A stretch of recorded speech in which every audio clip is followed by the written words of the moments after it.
Hello and welcome back to another GiantSlayer TFT Synergies tier list video. Today our analysts will be ranking each synergy from S all the way down to the C tier for patch 11.18. We'll be taking a look at which synergies are doing the best and which are struggling in the current meta. There has been a B patch that most likely will cause a large shift in the meta. Where exactly the meta goes, we're unsure of, so take this tier list with a grain of salt as a lot of it will be speculative. With all that said, let's go ahead and get started. But before we begin, please don't forget to click the links in our description. Give your support to everyone who helped make this video happen. We host many TFT tournaments with plenty of exciting content to come, so be sure to also follow our GiantSlayer TFT social media pages. Alright, let's get back to the video. Starting off our tier list, we have the synergies in the S tier, which consists of Legionnaire, Ironclad Mystic, and Knights. Due to the B patch, we're taking a few liberties with the potential reshuffle of the meta. That means for S tier synergies, we're mainly focusing on traits that are likely to remain the most consistent for late game comps. At the top of S tier, we have Legionnaire. For starters, yes, Yasuo being nerfed does affect the value of Legionnaire in the meta. With Kha'Zix, Assassins, and Vayne being nerfed, it means the meta should shift back towards the late game. Because of that shift, champions that are already on the rise in the meta should continue to do well, such as Draven and Kayle. And those two champions are Legionnaires. Plus, Yasuo still has a lot of value in the early game, same with other Legionnaire champions like Riven, Kalista, and Aatrox. All around, there's plenty of room to play at least 2 Legionnaire champions for most boards. With good options at each stage of the game, plus one of the best scaling late game champions with Kayle, Legionnaire should remain a top tier synergies. Next is our usual pairing of the best 2 splash traits in set 5, Ironclad and Mystic. There's a lot of ebb and flow for both of these synergies depending on what the meta is currently favoring. When there's more AP boards in the lobby, Mystic is a lot more valuable than Ironclad, and vice versa when the lobby is mainly AD over AP. But the bottom line for both of these synergies is that regardless of the meta, one or both of them is going to be useful. That said, due to both Vayne and Yasuo dealing true damage, it did hurt the presence of both of these splash traits in the meta. With those two champions receiving nerfs, it naturally increases the value of Ironclad and Mystic. Once again, the meta should even back out to where both of these 2 splash traits have high value. And lastly, we're speculating that Knights will return to prominence once the meta evens out after the Yasuo, Assassin, and Vayne nerfs. Assassins being nerfed matters less, but true damage is good against all forms of defense, including Knights. With true damage hopefully being less viable, Knights will most likely become the best frontline. Definitely take this with a grain of salt because the way that the meta adapts to B patches isn't always that obvious, and Knights may not return to their former position as one of the best frontline synergies. Let's now move on to the A tier. This tier consists of Abomination, Revenant, Cruel, Redeemed, Sentinel, Dawnbringer, Brawler, Ranger, Invoker, and Assassin. These are the bread and butter synergies of the meta. All of them are played relatively frequently depending on the lobby and composition. First up, we have Abomination. Abomination holds steady as one of the best all-around traits due to the consistency it brings to the table for AP champions like Vel'Koz and Heimerdinger. By no means a guaranteed win to play Abomination, but it has a strong early and mid game that helps players transition into the late game. Overall, if you're looking for an AP comp, Abomination is the easiest path to do so. Revenant took a big hit with the nerfs to both Volibear and Ivern. In addition to that, they're nerfing Assassins in the B patch, which makes Nocturne weaker as well, again lowering the value of Revenants. But despite all of that, the trio of Fiddlesticks, Ivern, and Volibear is still one of the best frontlines that you can have in the late game. While the synergy is certainly hurting, it's still worth using. With the meta likely shifting back towards the late game, Cruel once again rises in value as Teemo is one of the strongest late game champions. Not necessarily as a carry, which he can be, but more as a supportive champion against AD comps. Plus, the Cruel trait itself can cheese out a few late game wins. Speaking of the late game, Kayle and Redeem should be on the rise after the B patch. Kayle is one of the best scaling champions, and within Redeem, there's also Vel'Koz and Rel. The other champions can also be useful at various points of the game, but the main reason we have Redeem so high in the tier list is Kayle, Rel, and Vel'Koz. Up next is Sentinel. After the 11.18 nerfs, we've seen Lucian and Galio fall off just a bit, although a part of that is due to the amount of reroll composition that spike up in the mid game. While Lucian can stabilize at level 1, upgrading him is key to doing well, and that was difficult to do so when so much pressure was being applied in Stage 4. With that pressure likely being alleviated and Knights rising back up in value, Sentinel should become a staple mid to late game composition once again.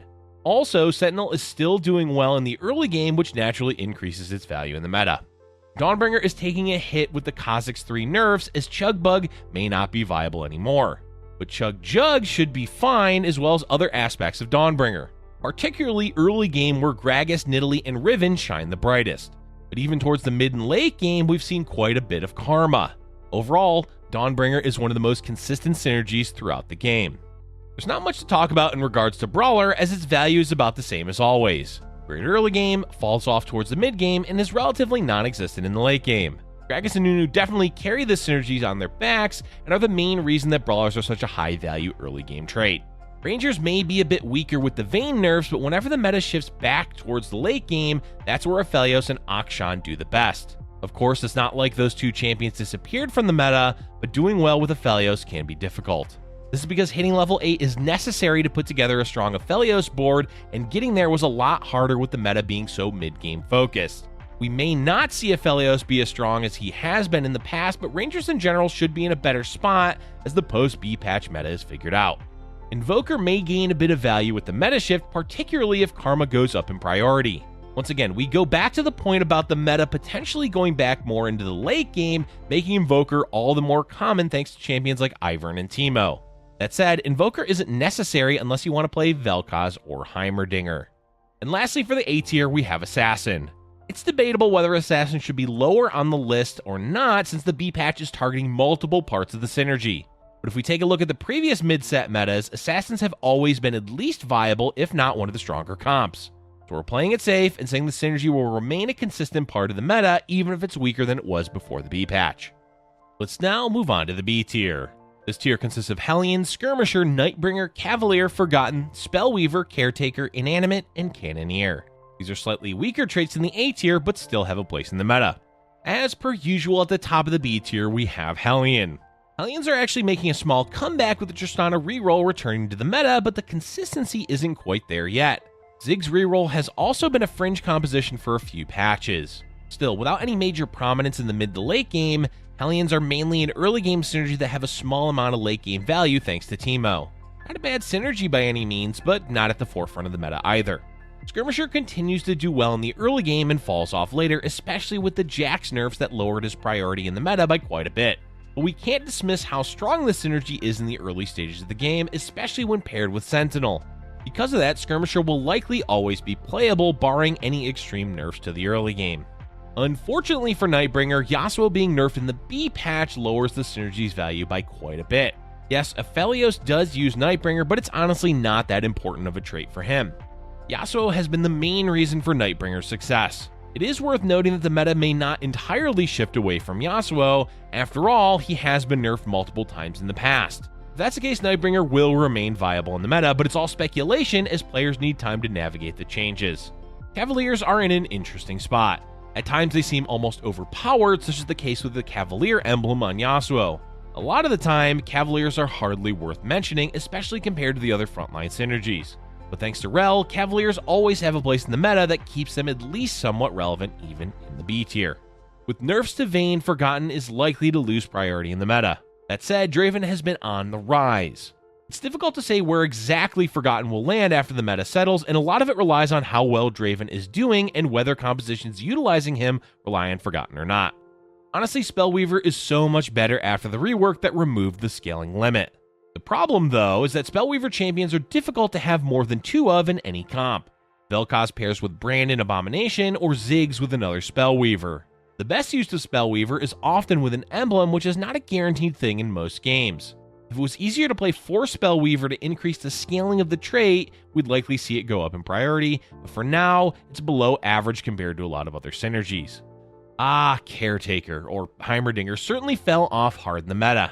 As it turns out, increasing the mana of a champion to ridiculous levels makes it difficult to play them consistently, especially since a Heimerdinger 1 barely gets 1 cast off per fight and doesn't do enough damage. But if you do hit the late game and have a good comp for Heimerdinger 2 and items to give him, he can do well.